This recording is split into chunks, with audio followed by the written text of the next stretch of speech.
ओम नमः शिवाय। जय श्री राम। राधे राधे मित्रों, कैसे आप सभी लोग। आशा करता हूँ हमेशा की तरह आप लोग कुशल मंगल से होंगे, अच्छे से होंगे, स्वस्थ होंगे, दूसरों की सहायता कर रहे होंगे और अपने परिवारजनों मित्रों के साथ खुशी खुशी प्रसन्नचित होकर जीवन व्यतीत कर रहे होंगे। ऐसी दुआएं मनोकामनाएं भगवान से आप लोगों के लिए हमेशा से करता हूँ। मैं अंकित आप सभी लोगों का आपके अपने चैनल में हार्दिक स्वागत करता हूँ, अभिनंदन करता हूँ। दोस्तों, आज आपके सामने फिर से प्रस्तुत हूँ गीता संग्रह के प्रथम गुच्छक से, यानी प्रथम पाठ से मैं जो है आज आप लोगों को पुत्र गीता सुनाऊंगा, जिसका वर्णन जो है महाभारत में युधिष्ठिर और भीष्म पितामह के संवाद के रूप में आता है दोस्तों। और इसमें बताया गया है कि मनुष्य जीवन जो है वो क्षणभंगुर है। मृत्यु कभी भी आ सकती है, किसी भी पल आ सकती है, हमें पहले से नहीं ज्ञात होता है।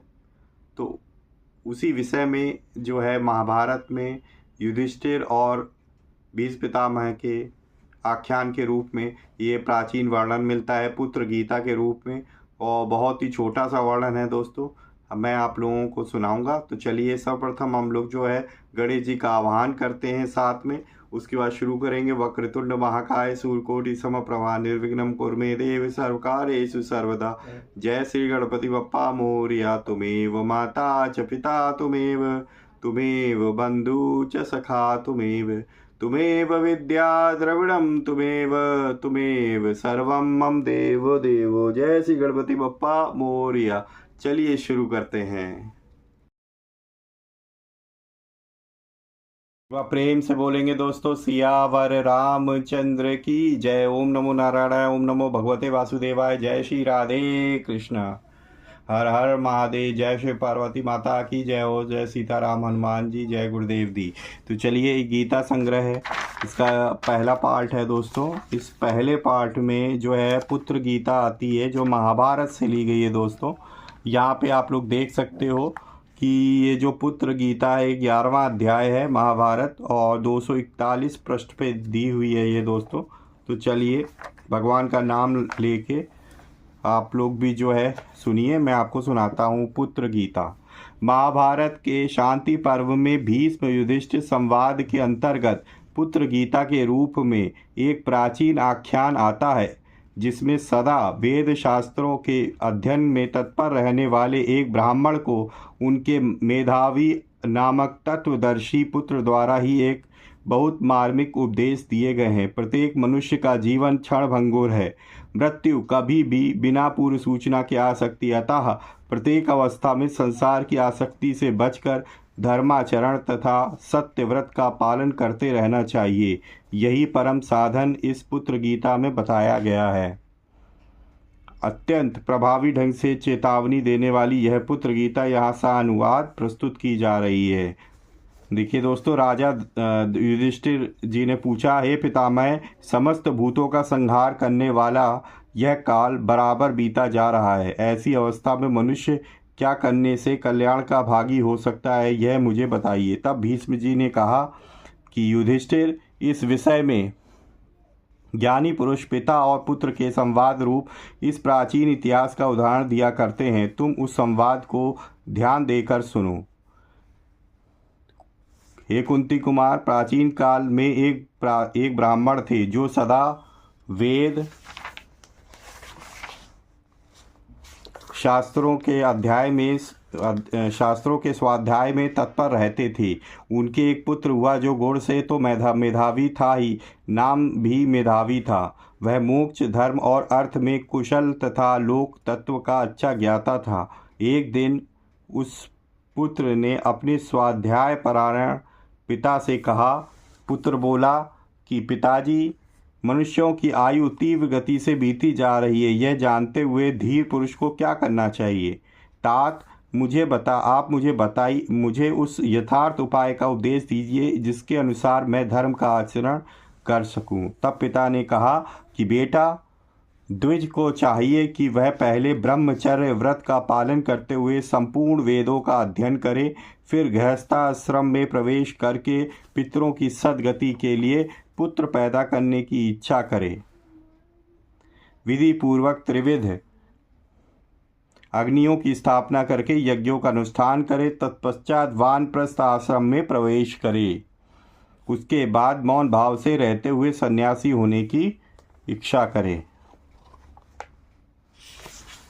पुत्र ने कहा, पिताजी, यह लोक जब इस प्रकार से मृत्यु द्वारा मारा जा रहा है, जरा अवस्था द्वारा चारों ओर से घेर लिया गया है, दिन और रात सफलतापूर्वक आयुक्षय रूप काम करके बीत रहे, ऐसी दशा में भी आप धीर की भांति कैसी बात कर रहे हैं? तब पिता ने पूछा कि बेटा, तुम मुझे भयभीत सा क्यों कर रहे हो? बताओ तो सही, यह लोक किससे मारा जा रहा है? किसने इसे घेर रखा है? और यहाँ कौन से ऐसे व्यक्ति हैं जो सफलतापूर्वक अपना काम करके व्यतीत हो रहे हैं? पुत्र ने कहा, पिताजी, देखिए, यह संपूर्ण जगत मृत्यु के द्वारा मारा जा रहा है। बुढ़ापे ने इसे चारों ओर से घेर लिया और ये दिन रात ही वे व्यक्ति हैं जो सफलतापूर्वक प्राणियों की आयु का अपहरण स्वरूप अपना काम करके व्यतीत हो रहे हैं। इस बात को आप समझते क्यों नहीं हैं? ये अमोघ रात्रियां नित्य आती हैं और चली जाती हैं। जब मैं इस बात को जानता हूँ कि मृत्यु क्षण भर के लिए भी रुक नहीं सकती और मैं अपने जाल में फंसकर ही विचर रहा हूँ, तब मैं थोड़ी देर भी प्रतीक्षा कैसे कर सकता हूँ? जब एक एक रात बीतने के साथ ही आयु बहुत कम होती चली जा रही है, तब छिछले जल में रहने वाली मछली के समान कौन सुख पा सकता है? जिस रात के बीतने पर मनुष्य कोई शुभ कर्म ना करे, उस दिन को विद्वान पुरुष व्यर्थ ही गया समझे। मनुष्य की कामनाएं पूरी भी नहीं होने पाती कि मौत उसके पास आज पहुंचती है। जैसे घास चरते हुए भेड़े के पास अचानक व्याघ्री पहुंच जाती है और उसे दबोच कर चल देती है, उसी प्रकार मनुष्य का मन जब दूसरी ओर लगा रहता है, उसी समय सहसा मृत्यु आ जाती है और उसे लेकर चल देती है। इसलिए जो कल्याणकारी कार्य हो उसे आज ही कर डालिए। आपका यह समय हाथ से निकल जाए, क्योंकि सारे काम अधूरे ही पड़े रह जाएंगे और मौत आपको खींच ले जाएगी। कल किया जाने वाला काम आज ही पूरा कर लेना चाहिए। जैसे सायंकाल में करना है, उसे प्रातः काल में ही कर लेना चाहिए, क्योंकि मौत यह नहीं देखती कि इसका काम अभी पूरा हुआ है या नहीं। कौन जानता है कि किसका मृत्यु काल आज ही उपस्थित होगा? संपूर्ण जगत पर प्रभुत्व रखने वाली मृत्यु जब किसी को हर कर ले जाना चाहती है, तो उसे पहले से निमंत्रण नहीं भेजती है। जैसे मछेरे चुपके से आकर मछलियों को पकड़ लेते हैं, उसी प्रकार मृत्यु भी अज्ञात रहकर ही आक्रमण करती है। अतएव युवावस्था में ही सबको धर्म का आचरण करना चाहिए, क्योंकि जीवन निसंदेह अनित्य है। धर्माचरण करने से इस लोक में मनुष्य की कीर्ति का विस्तार होता है और परलोक में भी उसे सुख मिलता है। जो मनुष्य मोह में डूबा हुआ है, वही पुत्र और स्त्री के लिए उद्योग करने लगता है और करने तथा न करने योग्य काम करके इन सब का पालन पोषण करता है।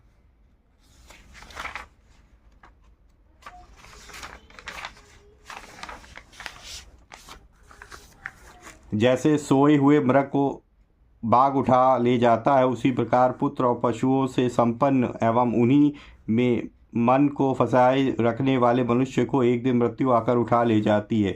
जब तक मनुष्य भोगों से तृप्त होता संग्रह ही करता रहता है, तभी तक ही उसे मौत आकर ले जाती है। ठीक वैसे ही जैसे व्याघ्र किसी पशु को ले जाता है, मनुष्य सोचता है कि यह काम पूरा हो गया, यह अभी करना है और यह अधूरा ही पड़ा है। इस प्रकार चेष्टा जनित सुख में आसक्त हुए मानव को काल अपने वश में कर लेता है। मनुष्य अपने खेत, दुकान और घर में ही फंसा रहता है। उसके किए हुए उन कर्मों का फल मिलने भी नहीं पाता। उसके पहले ही उस कर्मासक्त मनुष्य को मृत्यु उठा ले जाती है। कोई दुर्बल हो या बलवान, शूरवीर हो या डरपोक तथा मूर्ख हो या विद्वान, मृत्यु उसकी समस्त कामनाओं के पूर्ण होने से पहले ही उसे उठा ले जाती है। पिताजी, जब इस शरीर में मृत्यु, जरा, व्याधि और अनेक कारणों से होने वाले दुखों का आक्रमण होता ही रहता है, तब आप स्वस्थ से होकर क्यों बैठे हैं? देहधारी जीव के जन्म लेते ही अंत करने के लिए मौत या बुढ़ापा उसके पीछे लग जाते हैं। ये समस्त चराचर प्राणी इन दोनों से बंधे हुए हैं। ग्राम या नगर में रहकर जो स्त्री पुरुष आदि में आसक्ति बढ़ाई जाती है, यह मृत्यु का मुख ही है, और जो वन का आश्रय लेता है, यह इंद्रिय रूपी गौओं को बांधने के लिए गौशाला के समान है। यह श्रुति का कथन है। गांव में रहने पर वहाँ के स्त्री पुरुष आदि विषयों में जो आसक्ति होती है, यह जीव को बांधने वाली रस्सी के समान है। मनुष्य पुण्यात्मा पुरुष ही इसे काटकर निकल पाते हैं, पापी पुरुष इसे नहीं काट पाते हैं। जो मनुष्य मन, वाणी और शरीर रूपी साधनों द्वारा प्राणियों की हिंसा नहीं करता, उसका भी जीवन और अर्थ का नाश करने वाले हिंसक प्राणी हिंसा नहीं करती। सत्य के बिना कोई भी मनुष्य सामने आते हुए मृत्यु की सेना का कभी सामना नहीं कर सकता। इसलिए असत्य को त्याग देना चाहिए, क्योंकि अमृतत्व सत्य में ही स्थित है। अतः मनुष्य को सत्य व्रत का आचरण करना चाहिए। सत्य योग में तत्पर रहना और शास्त्र की बातों को सत्य मानकर श्रद्धापूर्वक सदा मन और इंद्रियों का संयम करना चाहिए। इस प्रकार सत्य के द्वारा ही मनुष्य मृत्यु पर विजय प्राप्त कर सकता है। अमृत और मृत्यु दोनों इस शरीर में ही स्थित हैं। मनुष्य मोह से मृत्यु को और सत्य से अमृत को प्राप्त होता है। अतः अब मैं हिंसा से दूर रहकर सत्य की खोज करूंगा। काम और क्रोध को हृदय से निकालकर दुख और सुख में समान भाव रखूंगा तथा सबके लिए कल्याणकारी बनकर देवताओं के समान मृत्यु के भय से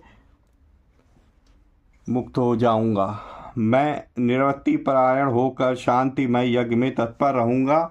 मन और इंद्रियों को वश में रखकर ब्रह्म यज्ञ वेद शास्त्रों के स्वाध्याय में लग जाऊंगा और मुनि वृत्ति से रहूंगा। उत्तरायण के मार्ग से जाने के लिए मैं जप और स्वाध्याय रूप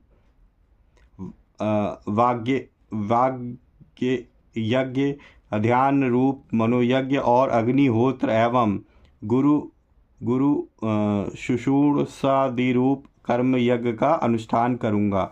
मेरे जैसा विद्वान पुरुष नश्वर फल देने वाले हिंसा युक्त पशु यज्ञ और पिशाचों के समान अपने शरीर के ही रक्त मांस द्वारा किए गए जाने वाले तामस यज्ञों का अनुष्ठान कैसे कर सकता है?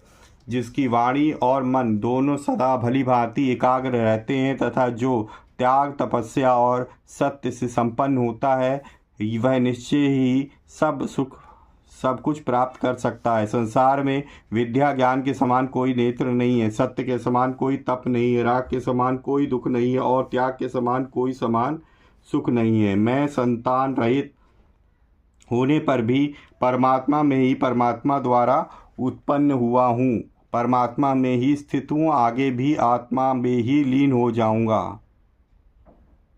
संतान मुझे पार नहीं उतारेगी।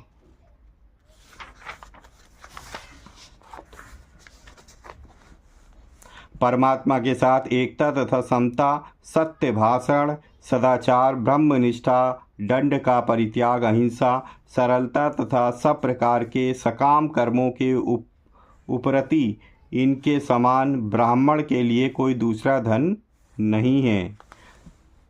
हे ब्राह्मण देव पिताजी, जब आप एक दिन मर ही जाएंगे तो आपको इस धन से क्या लेना है, अथवा भाई बंधुओं से आपका क्या काम है, तथा स्त्री आदि से आपका कौन सा प्रयोजन सिद्ध होने वाला है। आप अपने हृदय रूपी गुफा में स्थित हुए परमात्मा को खोजिए। सोचिए तो सही, आपके पिता और पितामह कहाँ चले गए? भीष्म कहते हैं कि हे नरेश्वर, पुत्र का यह वचन सुनकर पिता ने जैसे सत्य धर्म का अनुष्ठान किया था, उसी प्रकार तुम भी सत्य धर्म में तत्पर रहकर यथा योग्य बर्ताव करो। इति श्री महाभारते शांति पर्वणि पुत्र गीता संपूर्ण। तो ये थी दोस्तों हमारे पास पुत्र गीता, जो महाभारत के शांति पर्व में उल्लिखित है। तो एक बार प्रेम से बोलिए दोस्तों, सियावर रामचंद्र की। तो ये थी दोस्तों हमारे पुत्र गीता, जिसका उल्लेख महाभारत के शांति पर्व के अंतर्गत आता है, युधिष्ठिर और भीष्म पितामह के संवाद के रूप में। तो कैसी लगी आज की वीडियो सेशन, कमेंट करके आप अपनी राय जरूर कमेंट बॉक्स में बताइएगा। और साथ ही साथ जो है अपने ईस्ट देव को याद करके कमेंट बॉक्स में ज़रूर लिखिएगा। वीडियो अच्छी लगी है तो प्लीज़ वीडियो को लाइक करना ना भूलें, और ज़्यादा से ज़्यादा अपने परिजनों मित्रों के साथ भी शेयर करें, ताकि वो भी इस पर्टिकुलर वीडियो सेशन से कुछ लाभ प्राप्त कर सके, कुछ जानकारी हासिल कर सकें। अगर आप पहली बार मेरे चैनल पे आए हैं और आपको इस तरीके की वीडियो देखना सुनना पसंद है, तो आप चैनल को सब्सक्राइब कर लीजिए। मैं इसी तरह कंटेंट आपके अपने चैनल पे लाता रहता हूँ। और बेल आइकन को भी प्रेस कर लीजिए, ताकि लेटेस्ट से लेटेस्ट वीडियो की इन्फॉर्मेशन आप तक तुरंत ही पहुँच सके। तो इसी तरीके से भगवान की भक्ति करते रहिए, अपने परिवारजनों मित्रों के साथ खुशी खुशी प्रसन्नचित होकर जीवन व्यतीत करिए। और हाँ, हमेशा की तरह किसी न किसी एक पर्सन की हेल्प करने की जरूर कोशिश करिए। वीडियो को देखने के लिए बहुत बहुत धन्यवाद। मिलेंगे इसी तरह की किसी और वीडियो में, तब तक के लिए जय श्री राम, राधे राधे मित्रों।